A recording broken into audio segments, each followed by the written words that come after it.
just being back on the Shield game for this, what's a potentially crucial game. Yeah. What are your feelings about particularly going down to Hobart and playing there? Yeah, I think it's a big game for us as a team as a whole. I mean, we're sitting on 32 points with Tassie, so it's going to be important for us to get one up against them, I think, down there. And they've always played, well, they've won their last 2 in a row and done it pretty much in a canter. So for us, it's going to be, try and get one over them before we have a final, and hopefully get a home semi, or home final. So this is, it's a pretty big match. I mean, they've always done well with their spinners, so depending on the wicket down there at Belrive, sometimes it's been green and sometimes it's been pretty flat. So whatever the conditions we've got, we've just got to, I think we've got all bases covered. We've got some good young quicks in the side and our batting's strengthened a bit, so it'll be good.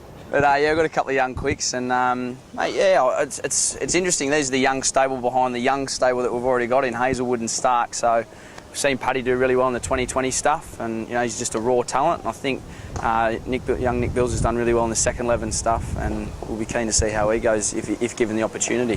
Do you know much about Nick Bills? Not really, mate. The most I've sort of got to know him was at the last one-dayer, and that was only the second time I'd ever seen him bowl. So, but he fit in amongst the groups really well. He's a big bloke, sort of Benjamin Button. He looks about 30, but he's 18, and 80s. Yeah, he fitted in nicely. He did a great job running drinks the other night, and the boys got to know him a little bit better, which is good. And I mean, if he gets his chance, great. But even if he gets around to be around the squad while we're in Tasmania, I think that'll do him the world of good as well.